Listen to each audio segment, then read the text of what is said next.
So, a very quick summary of the book for Jose. Just first of all, Jose, have you had a chance to read this book at all? To be honest with you, but I have read similar books about habits. Yeah, yeah. But yeah, I mean, I haven't read it. I'm planning to read it more, but I would like to, hear some insights about the book, Sure. or just opinions. And so, Yanni, we know you haven't quite finished it. Coralie, you've read it all? I've just listened to it this morning. Okay, well, there's honesty. That's good. It's all fine. As I say in the notes when I invite people onto this, it doesn't matter if you haven't read it, because we're going to go through the summary points anyway, and it provokes discussion. There's always things that you go, well, I can relate that to my own life, and we can then benefit from whatever examples you want to throw in as well. So it's all good. There's no rights and wrongs here. And at the end of the day, I'm picking out the things that resonated with me, and you might find something in the book that you pick out that I might have missed. So it's all helpful. And for me, I find that the biggest thing is I have read these books before, but when I go back through them, it's a reaffirming of the lessons, and I like I said, different things leap out at you at different times in your life because you're ready to hear them. So, or they've suddenly become relevant to you when they weren't really that relevant at the time previously. So this is why we do it. So we all win. Okay, so the book Atomic Habits by James Clear, an easy and proven way to build habits and break bad ones. We've covered most of the book. We're sort of down to the last stages, but it starts off the fundamentals. At the beginning, he talked about why tiny changes make a big difference. How really it's, he gave somewhere in the, I can't remember exactly where in the book, but he gave the example about the stone cutter. You know, you hammer the rock, and the first so many times you hit the rock, nothing seems to be happening. And then eventually that one extra hit and the rock cracks. So habits are like that. They're a compounding result of consistent application of effort. Good morning, Jane. Welcome to the call. Jane's joining us from New York. I know we've got Jan, you're in California, aren't you? Is that right? Yes. And yes. your brother over that way as well? No, he's in Mexico. Oh, wow. Okay. So we have a truly international cast. We've got Coralie from New Zealand. And so we've got, and I'm in Western Australia. So we're all over the world. It's fantastic. That's why I was excited for it to come. This is the first mastermind from the Noble Goldman for him. So excellent. Excellent. So welcome. We really are spread around the world today. So yeah, we started off with fundamentals about why tiny changes compound and they make a big difference over time. And that that can be surprising. That like people underestimate what they can achieve over the long term and overestimate what they can achieve in the short term. And sometimes, you know, if you pick up, I've seen people pick up a guitar and they expect to play it. And I certainly was like that as a teenager. And then you go, after making some bad sounds for a little while, you're like, I can't play this damn thing. I was going to take way too much time to practice to learn how to do it. But if you stick with it, eventually the sounds get less awful, and eventually you can hopefully play a tune, and then suddenly you start to improve. And then if you stick at it over time, you might not be Eric Clapton, but you can certainly improve your skills along the way. Definitely. I tell my baby every time she's like, I can't do it. I'm like, all it takes is practice. And it's funny, sometimes she's like, I'm like, damn it, why is this not coming out right? She's like, Mom, all you gotta do is practice. I was like, it's so funny. I was like, everything I tell her, she just tells me right back. Isn't that cool? When it's out of the mouths of babes, as they say, when they repeat back to you the lessons you've put into them, and they carry on doing that throughout their whole life, by the way. My kids are now in their 30s, and my daughter says things to me sometimes like, I've said that to you many times, but now I get to see her saying it to her children, so that's great. and they get the same challenges with their kids as I had with them, so that's when you you can sit there and laugh and say, yes, that's exactly what you were like as a kid. Now payback's a wonderful thing, isn't it? In that aspect, yes. Yeah.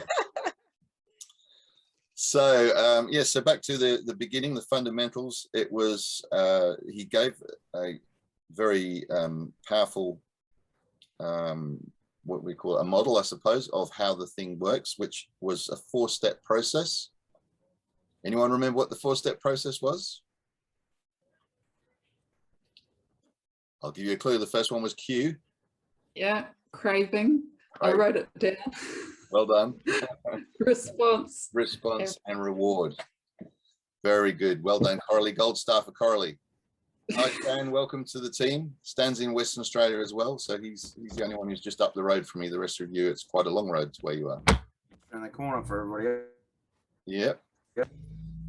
So we have those 4 steps are repeated through any habit that we form in life. There's always a cue. There's always something that prompts us to remember that, oh, I have a habit to deal with this. You know, you sit in the car and the traffic light turns green. That's your cue to well, I don't suppose you crave getting to where you're trying to get to, don't you? And then the response is, oh, I better put my foot down on the accelerator because it's time for me to go. And the reward is you get to move forwards in the direction that you're heading to where you want to be. So that's the same fundamental principle with every habit that you form. So then he came up with the 4 laws. First law being to make it obvious. So the more you can make the new habit that you want somewhere, or the cues for it somewhere obvious. So he gave examples like, if you want to learn to play guitar, you have the guitar somewhere where you're going to see it or trip over it or walk past it, and then it's going to prompt you to go, oh, I better play my guitar today. I haven't done it yet. So that was just one example that popped into my mind of making it obvious. And the inverse to that is, if you want to break a bad habit, then you also make that hard to see. Like if you want to stop eating the chocolate biscuits, you put them in a safe, locked away, where you swallow the key, and and it's really hard to get to the chocolate biscuits. Then you won't eat them. Something like that. You get the idea. Then the second law was to make it attractive. So how do you make a habit irresistible? Well, he talked about things like habit stacking. You know, if you want to do, if there's a new habit you want to form, then maybe you do it when you've done the thing that you have to do. So let's say, for instance, or the thing you'd like, so you get to do the thing you'd like to do once you've done the thing that you have to do. So for example, you might not want to have to check your emails. You want to work on this project that you're working on your computer. You know you need to get your emails checked. So you go, right, I'll get to work on the thing I want to work on once I've checked my emails. So you then make it that you're stacking the good habit onto the thing that you know you have to do and get that out of the way. Makes sense? So the opposite to that is to not do that. Do the opposite. What am I talking about? I don't know. I'm just making it up as I go along.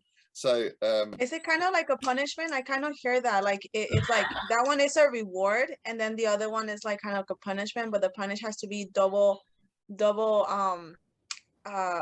worse than the reward, or something like that, less from what you're doing, or something like that.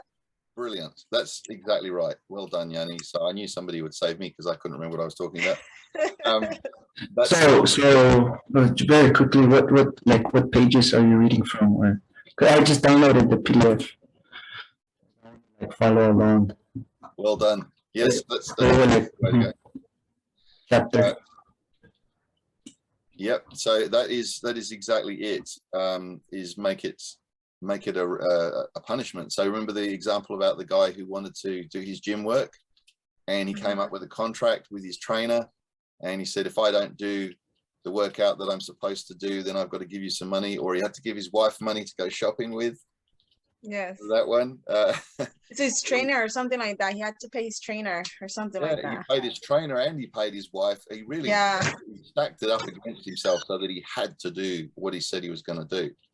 And it worked. We don't necessarily all want to put ourselves through that much torment. Change pants.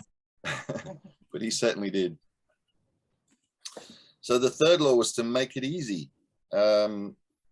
So how to stop procrastinating by using the 2-minute rule. Make it easy.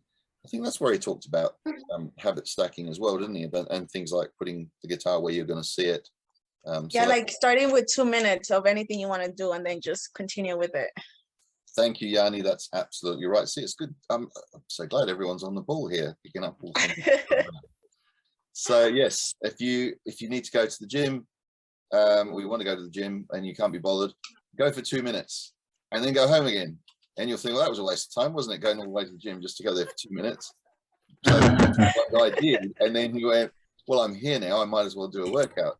So then it gets longer. And it's the same. I keep using the guitar because I play guitar, so it's a good example. But if I pick up the guitar for 2 minutes, I'll end up playing it a lot longer. Yeah, it's funny when I started cold calling, you know, for land deals. I was so afraid at the first time, and I was like, okay, I'm just gonna do 3 calls. And after a week, I didn't answer the calls. I'm like, okay, now who's gonna answer? Like now I started getting to get pissed because I was like, they're not answering, you know. So like, okay, now I'm gonna do 10 calls, and that kind of got me more motivated. But starting with 3 calls, and I was like, okay. At first, I was like, I hope they don't answer. I hope they don't answer. And I think I was causing that myself, you know, that they didn't answer. After that, it was just like it just changed. But with 3 calls, something like that. That's how I put it. Excellent. That's a great example. Anyone else got an example of that kind of thing? We can see it. Other people might want to chip in here. Jane, Stan, Coralie. Yeah. Yeah, no. English teacher. I can connect anytime I want. So, you know, I can connect up to 12 hours a day. So there's days that I'm like, I've made enough money already. Like, I don't want to connect. And then there's days that I really do have to connect. Reach my own goals, my personal goals. And then it's like like 1 or 2 hours pass, and I'm just like, I'm just gonna connect for 5 minutes. And then once I have a class, I'm just gonna stay here the whole day. And then, you know, I just have classes the whole day, you know. So I think that's what this means, right? Like if I wait at the end of the day to connect 1 or 2 hours, then sometimes I'm like, I already didn't connect the whole day. I might as well just you know, go spend time with my family. And then there's days that I connect really early in the morning. I'm like, I'm just gonna connect for an hour or 2 today. And then I just stay there the whole day working. Yeah, it's helpful for me. I think it's getting yourself in the flow. Your microphone's got quite a lot of feedback on it, so it's sort of a little. Oh, okay, sorry. No, that's all right. It's not your fault. It's just it's a little bit distorted. How are the others hearing it? Are you hearing it okay?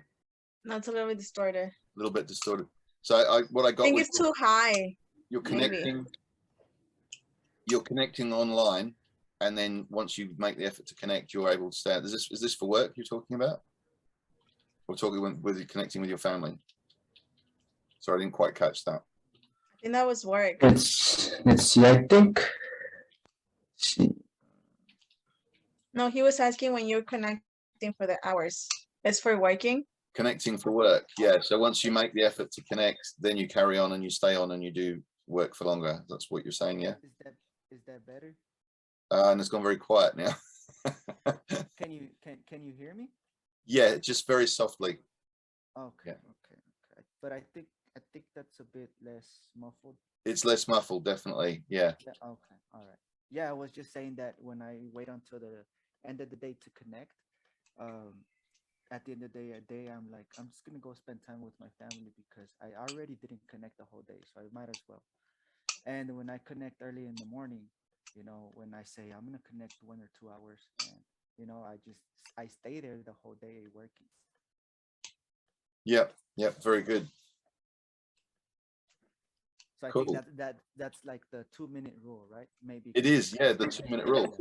Anything that you want to do, get started. The hardest part is turning up, showing up, getting started. So if you do that right away, you're in front of the crowd because you've turned up, you've made the effort. You know, it's like if you want to go, I don't know, run the City to Surf, for example, like long distance run. You might not feel like doing the training, but if you go out and do it's like get dressed in the running gear and go out there, and it might be raining and you're like, I don't feel like doing this, but by showing up and getting started, you'll then carry on and do what you've got to do. The hardest part is getting started. And the thing that puts you off is the thought of it, isn't it? It's usually, oh, I don't really feel like doing that. And this is what he says later in the book, we'll come to in a moment. is that's the difference between people who have a professional approach to things and an amateur approach. The amateurs will quit when it gets tough, when it gets boring, when it gets difficult, when they don't feel like it. That's when you show up anyway, and you do it. And then once you do it, you get into the rhythm, you get into the flow, and before you know it, it's like, well, what was all that fuss about? You know, I'm here now, I might as well get on with it. So is getting started is one of the biggest things about what the biggest messages in this whole book, really. So then the fourth law was to make it satisfying. So, well, that's the reward part, isn't it? Let's give yourself the little rewards or the pats on the back for actually making the effort, for turning up, changing the habit. And also the converse to that is making it unsatisfying, penalizing yourself if you don't follow through with your big mouth promises and do what you said you were going to do. We all have some of those, don't we? That is saying the kind of personality you have when they say, are you the carrot or the stick kind of personality? Yeah. Right? Yeah. Either the reward or the punishment.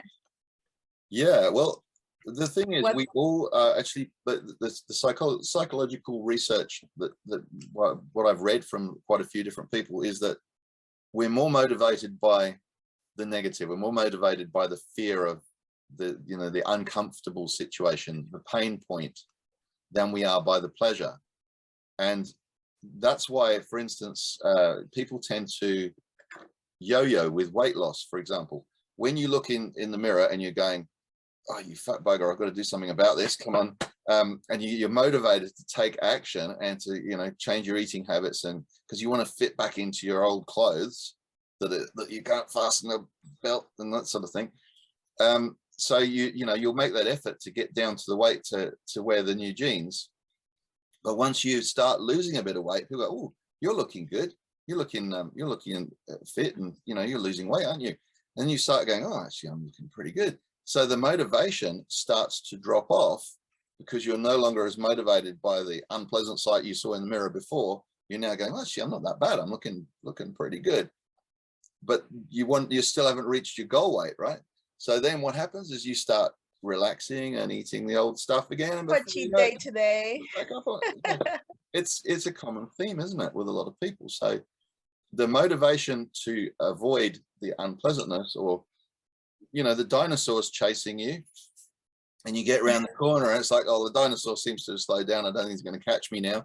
You're going to slow down, aren't you? You're going to start going, oh, I'll slow down to a walk. Then dinosaur reappears around the corner again. You've got to run again. So it's the same kind of principle, taking it back to caveman days, that we're motivated by the fear of the thing we don't want more than we are by the potential reward of the thing we do want. So my dog's just come to say hello to me. Golden retriever. My goal is to be able to change that instead of the fear of focusing on the reward. Aww.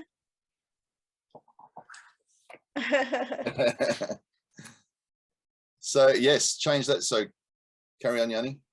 Listen, my goal is to be able to change that, because I also think I've been the stick person, but I want to be the carrot person now, you know, change it to focus on the rewards. Because I remember when I used to like shop because I felt bad, you know. Now I was like, it's kind of like I think subconsciously made myself feel bad on a situation so I could go shopping, you know, but not being able to shop because I did something good. I did my list of the day, and I'm like, okay, now that's rewarding, you know, making that shift in that aspect. Yes, yeah, so that whole principle of delayed gratification, isn't it? The reason why you do things. Yeah, that's really good. So if you set the goal, like I want to buy something nice for myself, I'm going to go shopping and get it, but I won't get it unless I've done the thing I know I need to do. That's something. Yeah, because I even saw when I was sad, I overspent. I told myself $50 or $100, and I was just emotionally, I was like going, you know, the card, and it's just like, and I think in the positive type of way, you have a more self-control because you already thought that through. If that makes sense. Yeah, no, for sure.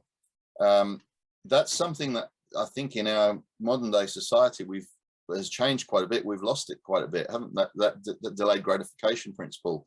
It's so easy now to just go and buy the thing you want and put it on the credit card, or you know, the get it now, pay for it later kind of plans, which are quite dangerous. Some of those, if you don't make the payments on time, they can escalate on you quite quickly and snowball into a mountain of debt if you're not careful.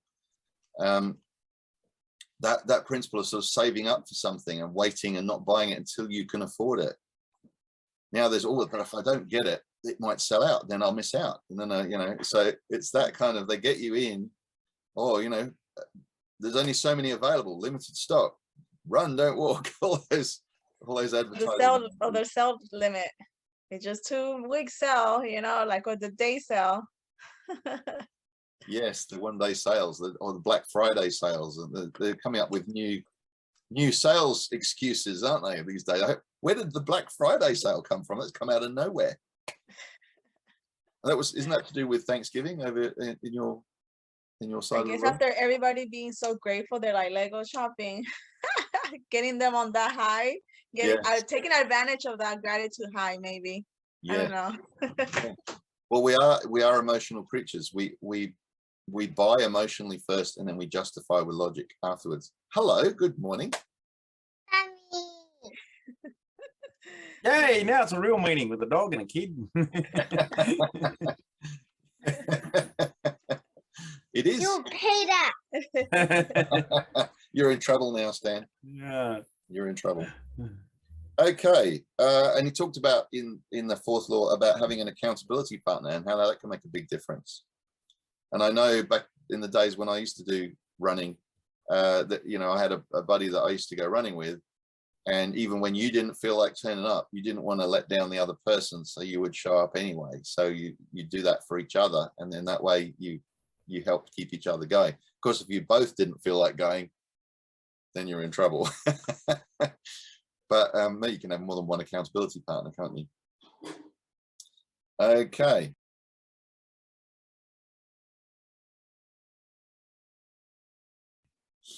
So we get to where we were up to now, which is advanced tactics, how to go from being merely good to being truly great. Well, some good stuff in here. So is talent about the genes that you've been given, that you've been either lucky or unlucky enough to inherit? And you gave the example of the two athletes, one who's the Moroccan runner and the other one who was the Olympic swimmer. And but they both wore this, they both had the same length inseam on their pants, despite one being 5'9" tall and the other one being 6'4" tall. So one was built for running and one was built for swimming. So they probably couldn't really have switched clothes too easily, apart from the seam of the pants, I guess. Not that they really want to. Why would you want to switch clothes anyway? But so one guy, he said, was unlikely he would ever qualified as a swimmer, and the other guy would never have qualified as a runner. So we do have certain predispositions, and as he said, the people at the top of any competitive field are not only well trained, they are also well suited to the task. And this is why, if you want to be truly great, selecting the right place to focus is crucial. In short, genes do not determine your destiny, they determine your areas of opportunity. So they can predispose, but they can't predetermine. So how do you look for the right opportunities? Well, he goes on to talk about personality. So understanding your own personality, and if you haven't done it, I'd recommend go to a website called 16personalities.com, and it uses a free test that you can do, and it will give you a very interesting personality assessment. We just went through that yesterday, didn't we, Stan? Which one are you, Tony? What was I again now? You're the campaigner, because I'm the Campaigner, protagonist. Yes. Oh, nice. Me too. I'm a campaigner. Yep. I'm a campaigner and Stan's a protagonist. What about you, Sammy? And my wife was a protagonist, so it was interesting. Yeah, it gives you some of those little insights into, I mean, it's not pigeonholing everybody into a specific, well, it is, but it's not saying you are everything that personality type says, but you'll certainly see quite a lot of those factors. It changes. It can change, of course, over time. Your personality can evolve. If you do the test again in a few years, you might get a slightly different result. So For instance, did you know I'm shy and retiring? Well, I was when I was younger. I'm hoping to be retiring soon. No, I'm not so shy these days, but I had to work on that. So I had to, you know, it was uncomfortable for me to stand up and talk in front of groups of people. But it's by doing it and practicing and developing, and you eventually become comfortable with it. So you can, make changes. Practice. Yeah. So I like this explanation of it. I thought this was good. You're bundled together, your unique cluster of genetic traits predispose you to a particular personality. Your personality is the set of characteristics that is consistent from situation to situation. So if you're an extrovert versus an introvert, you're going to react differently. In this example, the book said right back to the babies in the ward. If the doctor came in and made a loud noise in the ward, the babies that turned away from the noise probably more likely to be introvert, and the babies that turn towards the noise are probably more likely to be extrovert. So even something as simple as that, right at the beginning of your life, you can see some of those traits starting to be exhibited. So, but that's not to say that you're locked into anything. You can work on yourself. You can identify things that you want to change in yourself, and you can work on them. So, like for instance, whether you're agreeable or disagreeable, whether you're neurotic or calm, things you can work on. But you might have a tendency to be one way or the other. However, what he's saying is, the takeaway is that you should build habits that work for your personality. So people can get ripped by working out like a bodybuilder, but if you prefer rock climbing or cycling or rowing, then shape your exercise habit around your interests. So for me, I find it tedious going to the gym. I lose interest in it really quickly. But I could play a team sport with a ball all day. I could play beach volleyball all day and love it, you know, because every situation is different. So I need that diversity. I need that change, that challenge. But just pumping the weight for the sake of pumping the weight starts to bore me. You know, I used to listen to audiobooks while I was doing it, so I overcame it that way. But any day I would rather play a sport than do something that I think is sort of mind-numbing. But anyone else got any thoughts on that? Anything that you have a preference for?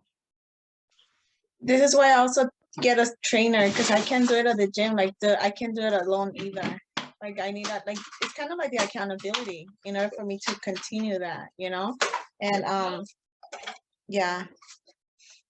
For that workout. To get into in anything that you want. And I'm starting to actually finding a buddy to go hiking, because I think I kind of got up with that too. So I think for my personality too, I think it just has to be changing. And I think this is why I didn't like habits or like having a routine. But then habits is different from your overall, like I was discussing last week, you know, it's a type of freedom than the actual doing part, because it's still a routine of your health, but it's a different type of approach, which is what I'm trying to focus on. It could be a different type, but the principle is the same. Yeah. And even virtually, the guys that own the martial arts guys own a gym, and they've got a virtual classroom, classes on demand sort of stuff, because more people will train if they're training with somebody or following along. And, you know, one of the guys goes, oh, I don't know that it'll get used very often. And the room gets used heaps because people just go in, plug into the class, off they go, because they're more likely to do it if they're doing it with somebody, even though it's just on a screen. Yeah, absolutely spot on, Stan. You know, when I was a younger bloke, there was an American gym trainer called Tony Little. I don't know if you guys have heard of him at all. And he used to do these workout videos. And I got the videotapes back in the day. This is how old I am. VHS videotapes. And I used to put them on, and so he'd be doing a workout, and you just follow along and do what he was doing. And then later on, it became on morning television on Australia early in the morning. And they had this bunch of hot chicks that used to get on their like skimpy outfits on and do these motivation. Workouts. Much more motivating than watching Tony Little, I can tell you. But yeah, it made you do the workout that you probably wouldn't have bothered doing otherwise. You mean aerobics Oz style? Ooh. That's the one, Stan. See, he did it as well. Well. So in practice, you are more likely to enjoy the things that come easily to you. Isn't that interesting? So Google, well, this is a great example in this. Google famously asks employees to spend 80% of the work week on their official job and 20% on projects of their choice. And that is what has led to things like AdWords and Gmail, because they were employee projects that they just wanted to work on for their own amusement, for their own entertainment. And it turned out that they created great new products. So if you can give your employees some of that flexibility, if you're in the creative realm, that is, I mean, certain jobs you can't do that. I'm going to use yours, okay? I'm just Fine. So guess what, Tony? I just did my 16 personalities test, and I Oh, have my personality type is a defender. A defender. Oh, okay. I have to read up on that one. So there are 16 personalities, so it's quite a lot of information. Defender, interesting. And it's based on the Jungian archetypes, you know, Carl Jung, the psychologist. So there's 16 archetypes that you have a tendency towards. But I love they give you some little examples of other people who have the same personality profile. And Stan and I were laughing at it yesterday because you've got people that you would have heard of, like, you know, Oprah and Maya Angelou and people like that. But then it's got characters from Star Wars films and other movies. So you could go, oh, I know what that person's like, you know, what that character's like. So you can relate to them. So I guess that's how they make their characters with those personalities, right? They kind of, because I also think, like, how do they come out with these characters? And I think using those personalities, right? Yeah, well, I think, you know, I've written books, and you come up with characters that are based on your observations of people. So you're modeling a character on sometimes not just one person, might be an amalgam of a couple of different people that you know, but you grab those characteristics and you put them into that character. So it's an interesting way to go. So moving along, as you explore different options, there are a series of questions you can ask yourself to continually narrow in on the habits and areas that will be most satisfying to you. So here are a couple of key questions for you. What feels like fun to me, but work to others? So the things that feel like fun to you, you're more likely to, that's an area that you're going to be interested in. What makes me lose track of time? So that's when you get into that flow state, when you just don't even notice that you haven't eaten, or you need to go to the toilet. You're suddenly getting a stomach pain and thinking, why am I getting a stomach? Oh, that's right, I need to go to the toilet. You're so immersed in what you're doing that you just don't notice. So where do I get greater returns than the average person? Good question. What comes naturally to me? So those are the areas where you're probably more likely to get better results if you focus. What was the last one? Where do I get greater return on what? The last one? Well, where do I get greater returns than the average person? Okay. What were you top of the class at school? We're in the top part of the class. Maybe not top, but, you know, in the higher segment. And if there wasn't anything, well, where were we highest up the class? Where was I not bottom? Oh, I remember when he said that, is that when a lot of people have this, they have the tendency to actually want, even if they feel the right, but because everybody else is doing what, you know, this other thing, it's like they go for it. It's like, oh, you like this or you like that? She's like, I like that, but you kind of want to fit in. So you go that way, you know? And I remember in 7th grade example in math, I was really genius in math. And the teacher did the math, it was wrong. And I was like, no, it's this. They're like, no, it's this. The teacher, and then it was like, okay, what, you guys did all of that, right? I said, so what's the answer, you guys? Raise your hand if it's this. All the class, and then Ray says if it's this, and it was only me.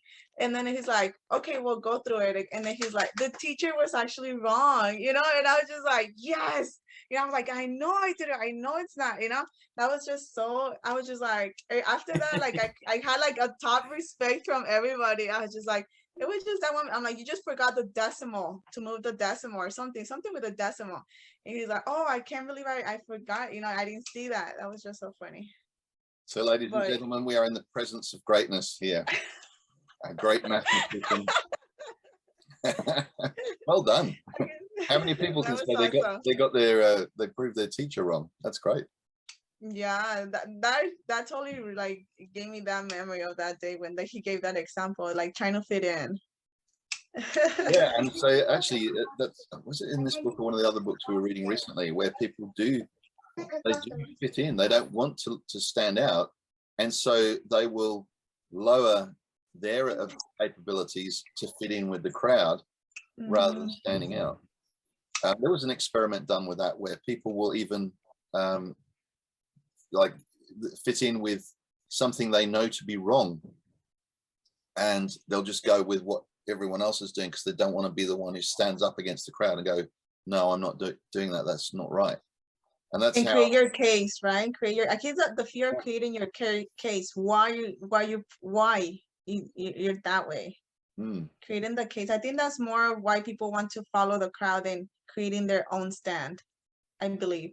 And part of that is a fear that you might be wrong as well, that you might be embarrassing yourself and humiliating yourself even, or just that you might be right and proven to be right, but then everyone hates you because you got it right and they all got it wrong. All types of fears on that aspect, right? Yeah, there is. And like in your case, you said that you got credibility from the class. You were like, go, Yanni, you can do it. But it could have gone the other way. It could have been, oh, Yeah. who you are to. Like, So, all right. So our genes do not eliminate the need for hard work. They clarify it. They tell us what to work hard on. So once we realize our strengths, we know where to spend our time and energy, where it's going to be the most effective. I just saw something on the computer this morning. My Mac did an update, and it said that I can, I don't have that, there's somewhere that I can get no disturbing. No, I thought it was there. Oh well. Oh yes, focus. So you can go do not disturb for 1 hour. There you go. So because I keep getting pop-ups coming up from people sending messages and things. So did you know you can go to a little button there and you can go do not disturb and it stops all the pop-ups. How cool is that? Just learned that this morning. See? from Facebook or from where? This is on a Mac. There's a little button in the top of the taskbar there that you can now click on, and you can go like you can with your phone. If you don't want to be disturbed with your phone during the night, Okay. not have a decent night's sleep, and not have people ringing you from all over the place, you can turn your phone off. Without turning your phone off, you can turn it to do not disturb, and it won't let those messages come through. Oh, that's cool. So there you go. You learn something new every day. So all right. So the summary of that chapter was that if you pick the right habit, then your progress becomes easy. It doesn't mean you can't still progress with a difficult habit, but it's easier to do the things that you have a disposition towards. And playing a game that favors your strength, that just makes a lot of sense, right? You know, if you it's not to say you can't do things. I mean, I saw a brilliant documentary about a guy with one leg who climbed Everest. And after that, I thought, wow, what's my excuse for not doing anything in life? You know, really, you can be done, but it wasn't easy. You know, it's a lot easier for a person with 2 legs to climb Everest in theory than it is one. But he still had to do the hard work, didn't he? And same with a person with 2 legs would still have to do the hard work. So genes don't eliminate the need for hard work, but they tell you what it would make sense for you to work hardest on.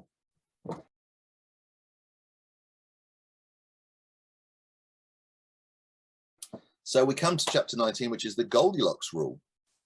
Very interesting. Who knows what the Goldilocks rule is? Anyone brave enough to put their hand up? It's like your sweet spot, isn't it? Yes. Really? Yeah, where you're working where your abilities match or something. Quite close, Stan. It's Jane, you had your hand snuck up there. Were you going to say something? Yeah, well, I was just going to say, of course, Goldilocks was so good at saying this bed is too hard, this one is too soft, this one is just right. Honey, look at me. Very good. I didn't. I was just I'm thinking, gonna where do ladybird. does Goldilocks come from? But now I need to go get it. I'm sorry, I can't hear. Your daughter saying, Yanni? She was telling us about Goldilocks.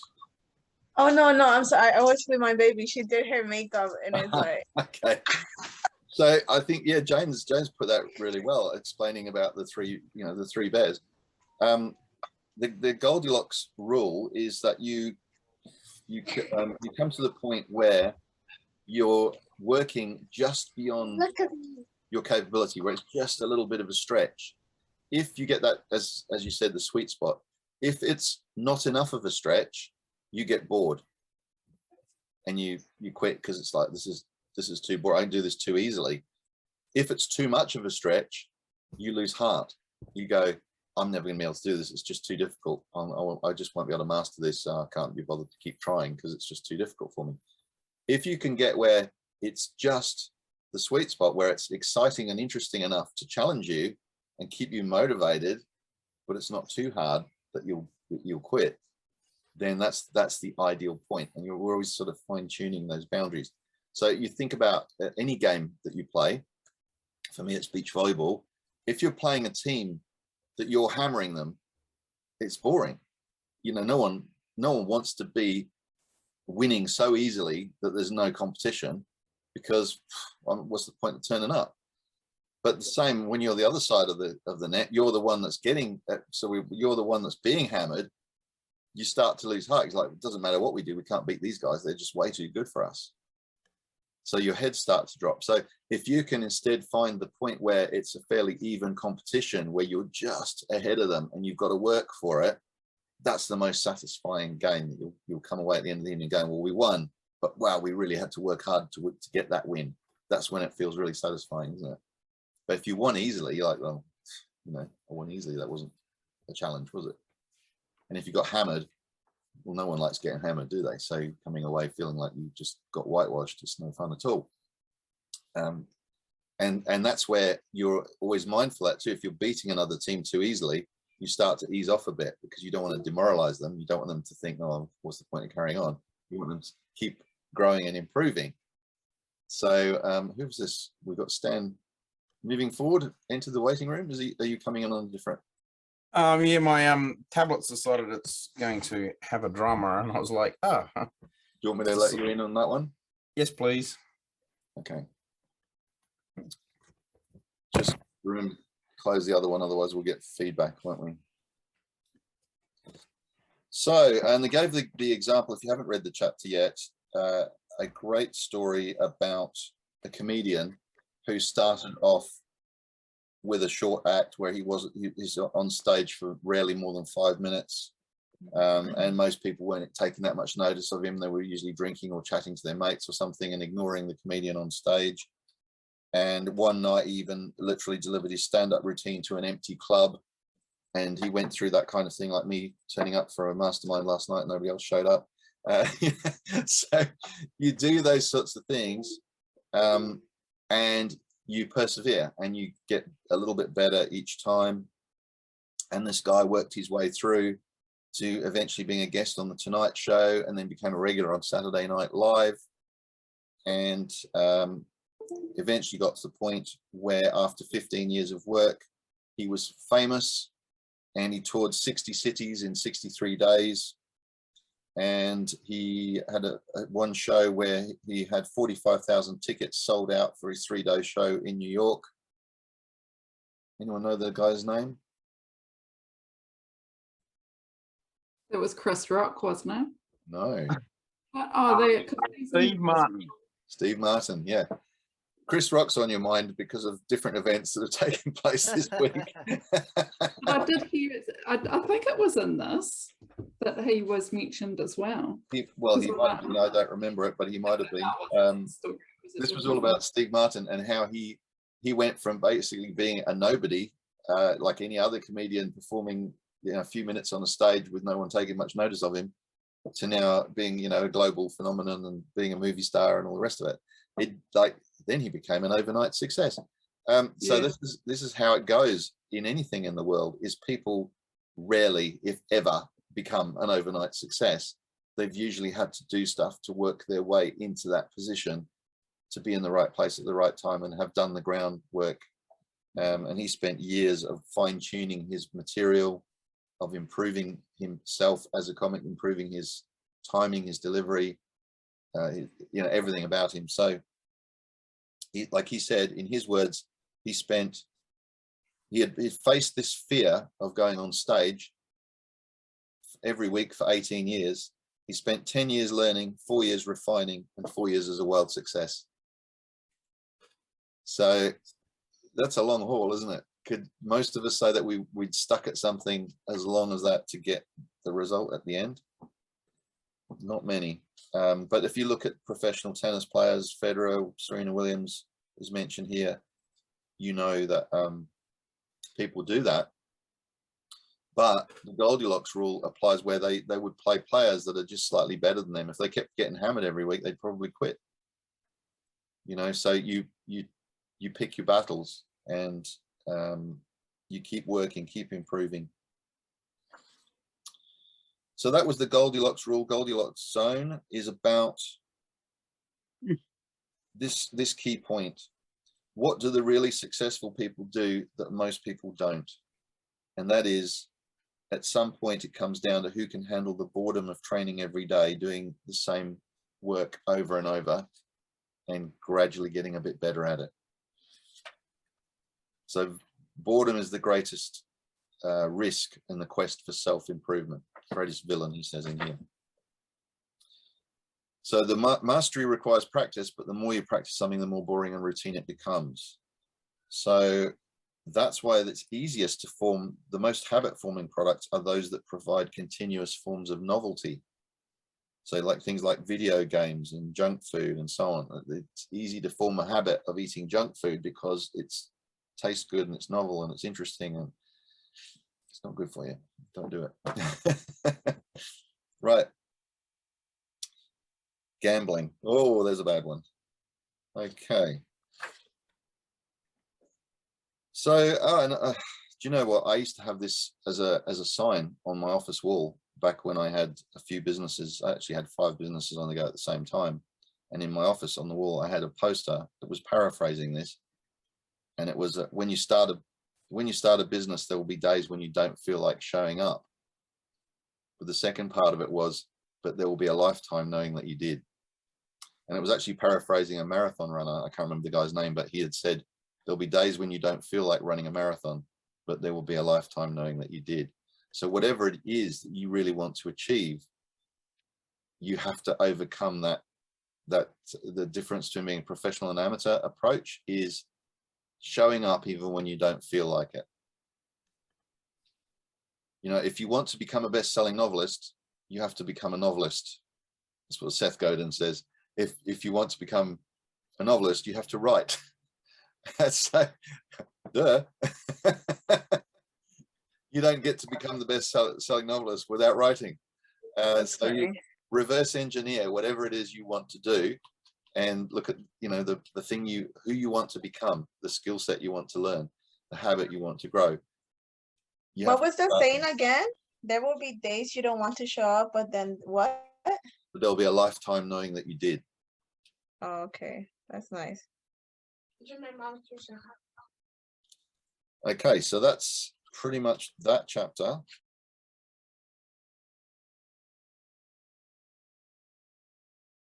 And then it went to, how are we going for time? We've got just enough time to get through. The downside of creating good habits. So the upside of habits is that we can do things without thinking. That's what habit means, isn't it? It's just, you just automatically do it, right? The downside is that you get used to doing it a certain way, and then you stop paying attention to little errors. And that's one of the dangers in things like scuba diving, flying a plane, both of which I do, is you can easily become complacent. And those kinds of extreme things that you can do are particularly unforgiving of mistakes. That's another poster I remember seeing in our Aero Club on the wall, was flying is very unforgiving of mistakes. You get into habits, the same as driving a car. You know, when you're first learning to drive a car and you're as we call it, kangarooing down the road. We like, you know, because you're trying to get the gear change right. I don't know if you have gear changes in America. They're all column shifts, don't they, or automatics these days. But so if you're trying to change the gear and you're like lurching forwards, that's when you're first learning to drive, and then you become smooth and everything becomes easy. And then next thing is you've got a lady there who's doing her hair while she's on the phone to her mate, and she's you know, planning a shopping menu on, like, while she's driving the car, because you can do 10 things at once, because driving is just so automatic to you. It's just a habit. And we've talked about this before. You find yourself going down a road towards a location that you normally go to, and suddenly realize you weren't going there today. You were going on the other road, but you forgot to take the pen off because you were daydreaming and you missed it. So that's the kind of thing where complacency can slip in, and you can stop paying attention, and you might not notice something that's crucial. Scuba diving, you don't want to run out of air, for example. Suddenly, oh, I've got an air leak, or I've got, you know, suddenly I've got no air left. What's going on here? So you want to make sure about these things. You don't want the pilot to forget to put the wheels down when he's about to land the aircraft. So, things like that, you know. I used to read this magazine, and the Flight Safety Bulletin was all these reports of private aircraft, private pilots who had made mistakes, and some of them were bordering on comical. I mean, there was literally one guy who landed his aircraft, pulled over, and then pressed the wrong lever. Instead of, it was one of these canopies that opened upwards, and instead of pressing that lever, he pressed, the undercarriage collapsed, and the plane just went doof onto the ground. Pressed the wrong lever.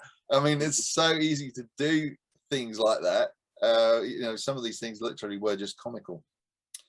And you go, how on earth did they do that? Because they weren't paying attention. So he says usually this minor dip in performance is no cause for worry, but there is generally, once a skill is mastered, there can be a slight decline. So if we're not, that's another old saying, if you're not moving forwards, you could actually be slipping backwards. So habit plus deliberate practice equals mastery. So to become great, certain skills do need to become automatic. For instance, basketball players need to be able to dribble without thinking before they can move on to mastering layups and with their non-dominant hand. Surgeons need to repeat the first incision so many times that they could do it with their eyes closed, so they can focus on the hundreds of variables that arise during surgery. But after one habit has been mastered, you have to return to the effortful part of the work and begin building the next habit. So, okay. So it's like mastering one habit unlocks the stepping stone, I suppose, to the next habit that you need to work on to master. I guess it's also time saving, right? When you create those habits that lead you to better results, because you're not thinking too much. Yeah, you don't have to think about tying your shoelaces, do you? No, just do it. Not unless you have a head injury or something, then you've got to relearn those things all over again. That's when you sort of realize is the things we take for granted. We're doing it all day, every day. You don't think about how to put the kettle on, or how to start the car up, or, you know, all these things that we do. You don't think, which trouser do I put on which leg first? Which way do I fold my arms? You have an instinctive, habitual way of doing it, don't you? Yes. I mean, you try folding your arms the opposite way. How does that feel? Yeah, it feels awkward. So, and that's just because that's what you've made your habit. So, he talked here about, he does a yearly integrity report that answers 3 questions. 1, what are the core values that drive my life and work? 2, how am I living and working with integrity right now? And 3, how can I set a higher standard in the future? So the reason for that integrity report is that right at the beginning, he said that repeating a habit is essential to build up evidence of your desired identity. And I'm picking up on this one because the habits that we form is all about who are we now and who do we want to become. The difference between that is a set of ways of being, or if you want to call them, for a better word, habits. The habit of the successful person is different to the habit of the unsuccessful person. So who is it you want to become? In what ways do you want to change and improve? This is why this book is so crucial, because they unlock the keys to change. All right, so Acting as if. sorry. Acting as if, right? Acting as Doing if, it as yeah. if you're already that Yeah. person. So acting as if you are that person, because that's the person you want to become. However, the danger to that is that once we've assumed a certain identity, we can become locked into it. So this is where he goes with this. This is a really key point in this chapter. The tighter we cling to an identity, the harder it becomes to grow beyond it. So you know, when you hear people say things like, "I'm hopeless at remembering names." Have you heard anyone say that? I used to say that. Now I say I'm working on remembering names. Good, better. But you can even acknowledge, you go, I didn't used to be very good at remembering names, but now I'm getting better every day.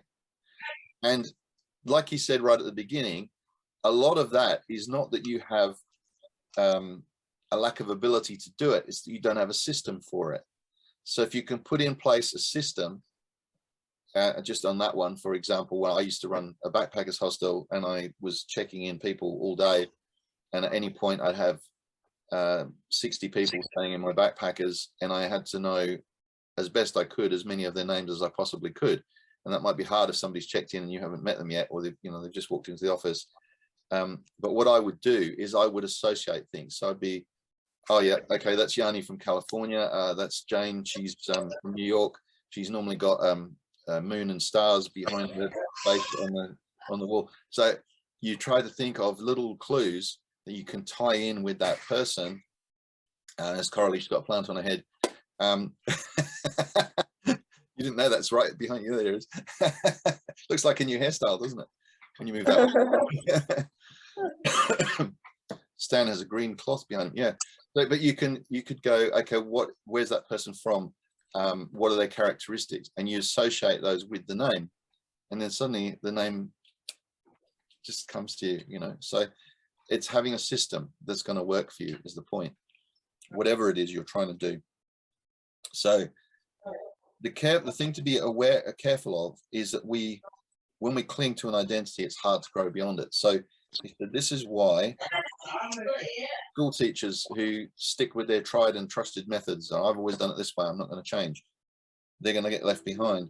The surgeon who dismisses the ideas of their younger colleagues, the band who produces a mind-blowing first album and then gets stuck in a rut. How many one-hit wonders can you think of in the music business? So don't let any single aspect of your identity become an overwhelming portion of who you are. It's a key point, isn't it? I'm just going to highlight that one while I'm thinking of it. Avoid making any single aspect of your identity an overwhelming portion of who you are. So you are a composite of lots of different aspects of your personality or your character. In other words, don't let one thing define you. So, for example, if your biggest thing in life was you're married, and it's a major part of your life, obviously, what happens if your marriage fails and suddenly you're not a married person anymore? Does that mean you cease to exist as a person? No, you're still you, but you've just got to, my wife says I would, this is wife number 3, by the way, so, but I'm a slow learner, what can I say? But it doesn't make you cease to exist, does it? It means you just have to then figure out, well, that's not how I define myself anymore. I have to define myself something differently. So don't risk losing us, like gambling everything on that one thing. You know, if you're a professional soccer player and your leg suddenly gets broken and you can never play soccer again, who are you? And I went through a chat with a lady recently who had been brought up a devout Catholic, and her family were very strong Catholics. Her husband that she married was not religious at all, and she still kind of had beliefs but didn't practice any of the doctrines or whatever. So she suddenly found herself this identity crisis going on. And I said, listen, the problem is, if what you're asking yourself is, if you're not a Catholic, who are you? Because you've allowed that one thing to kind of dominate your definition of yourself, how you define yourself. So there are going to be things in life that may make you have to confront change. You know, if a health condition forces you to change your diet or something like that, so that you can't control, you then have to respond to. So being aware that that doesn't define you, that he gives a couple of good examples to explain that. I'm an athlete becomes, I'm the type of person who is mentally tough and loves a physical challenge. So I express it as being an athlete, but if I couldn't be an athlete tomorrow, I'd still be a type of person who's mentally tough and loves a physical challenge. Makes sense?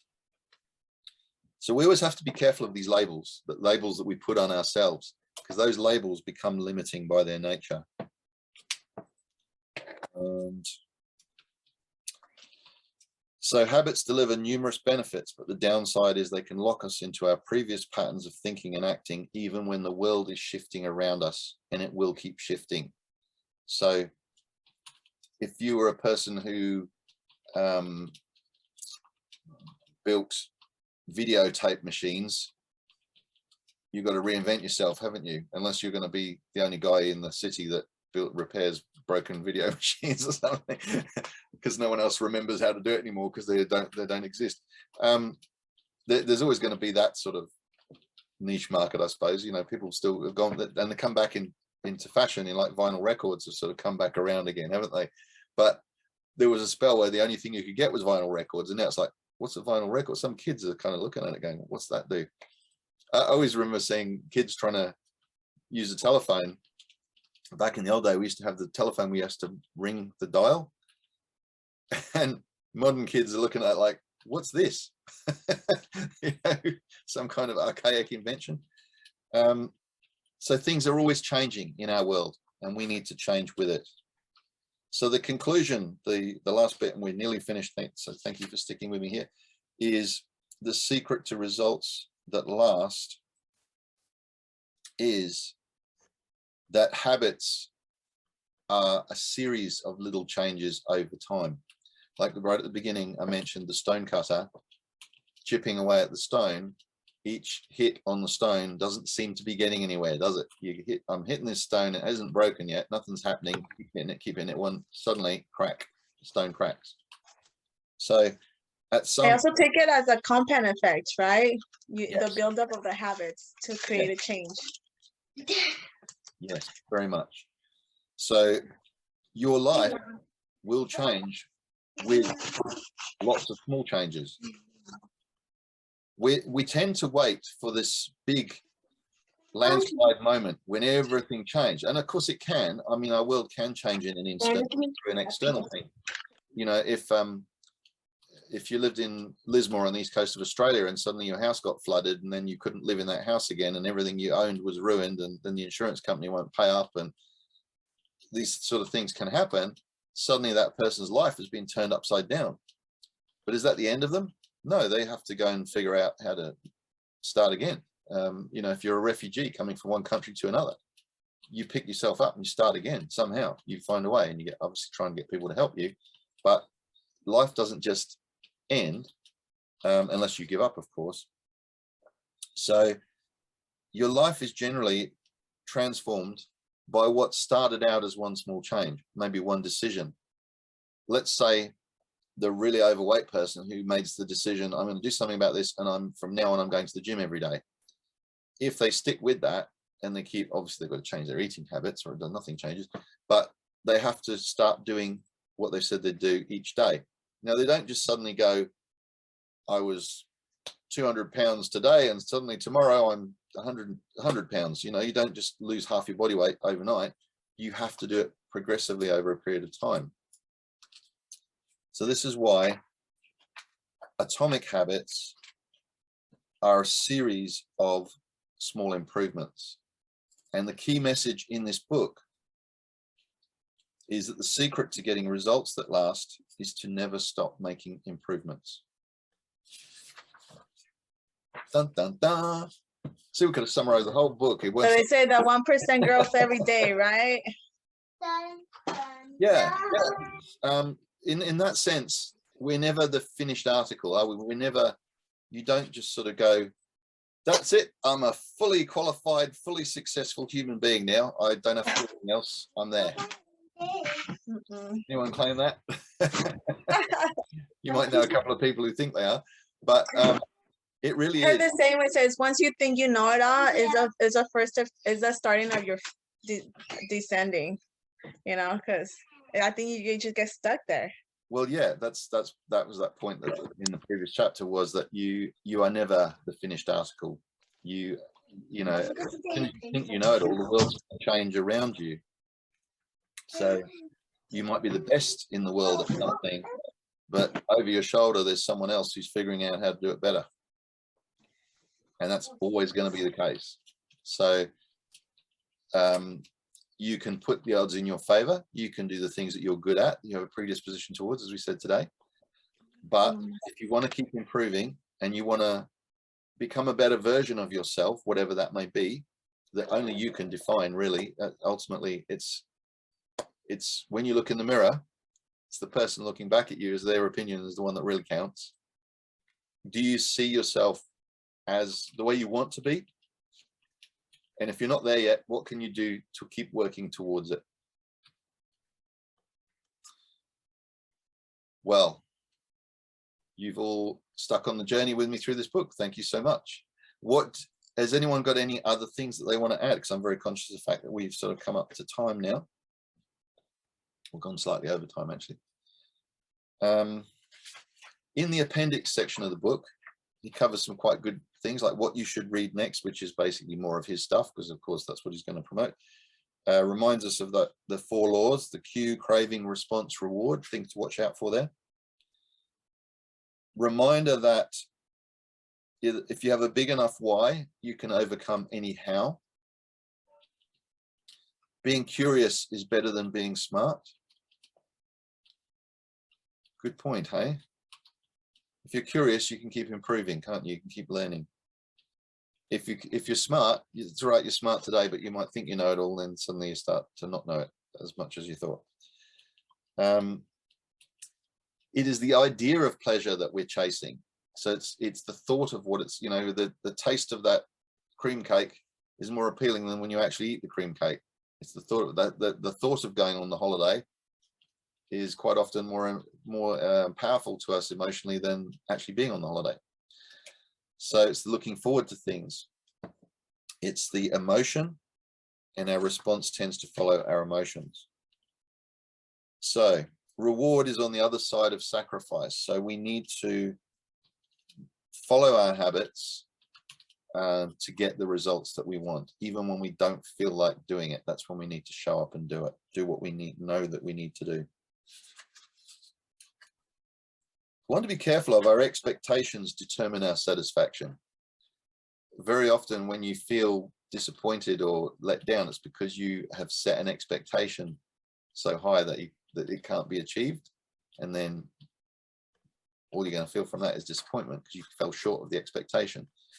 That doesn't mean never expect anything. That means manage your expectations realistically. But as we said with the Goldilocks point, stretch yourself that little bit, the sweet spot.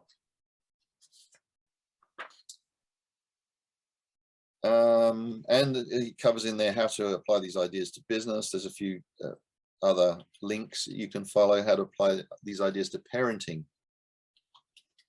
and then just acknowledgements and notes at the end. So there we go. We have completed the book. Anyone got any overall thoughts about the book, that how it has impacted you, or anything you want to share about it? Atomic Habits. I found For me, really, it's just like, go on. sorry, now I'm driving. I'm sorry. Well, for me, it's now when creating a new habit starts small, because sometimes when you make it too big of a change, that's when, you know, where it says put small improvements is easier than a big leap, because then you just fall, and then you just feel worse when you don't complete it, because it was a big, like for example, he made an example of the 100 push-ups. I want to do 100 instead, like starting with 3, you know, a day. It just once, for me, when creating a new habit, just starting small in order for me to, I guess, celebrate that little win. Very good, Yanni. Absolutely spot on. You know, if someone asked you to do 100 push-ups today, I doubt many of us could do it. Maybe Stan might be able to, I don't know, but the rest of us probably couldn't do it. But if you asked you to do three push-ups, most of us probably managed to get 3. And then if you had to do 4 the next day, well, maybe you did 3 yesterday, you could probably do 4 tomorrow. It's that incremental, slow progress, but then that gathers pace. With any success, particularly in business, you don't get a straight line result. You get a J curve. You might seem like you're not really getting anywhere for a while, and then suddenly it just goes, and you start to take off. You know, so Steve Martin out there on the stage, performing to nobody, being booed off stage, having things thrown at him. The Beatles playing in Hamburg till the people were throwing bottles at them, their fingers were bleeding, they were playing relentlessly, came back to Liverpool in England and were an overnight success, because they'd spent hour after hour after hour practicing and becoming a tighter band and becoming better at what they did. And then the people who hadn't seen them for ages saw them go from here to here, but they didn't see all the work in between. Hence the overnight success phenomenon. So that wraps up Atomic Habits for James Clear. Any last thoughts? Yes, Jane. Yeah, I just want to share that there were 2 things in the book that kind of harken back to many, many years ago when I was in college. I'll never forget a professor, one of my psychology professors, saying to me, you're going to do very well in life because you're curious. And I thought, when he said that to me in 1975, I thought that was the oddest but most interesting thing he ever said, you know, that or that I really have heard about myself. And I held on to that, and I keep hearing that as a theme, right? It keeps coming up. And then the other thing was, I took a personality test for a job about 30 years ago, when personality tests really weren't super big. And when you got to the bottom of the test, it was a lengthy test. It was a whole couple hours long.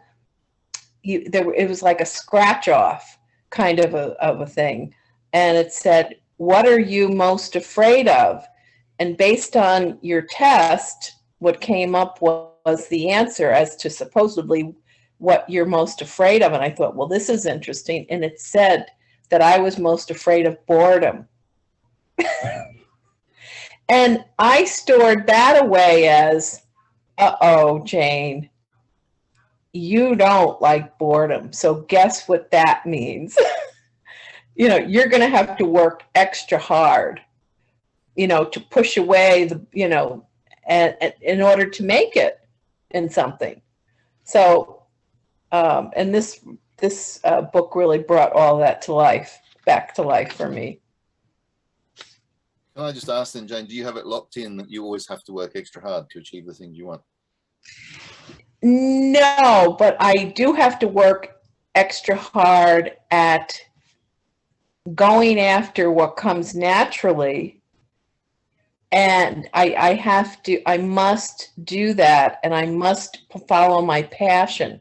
Because if I just go for the money, or go for something that it looks prestigious or not going to happen. It's not easily. I will get bored. So otherwise, yeah.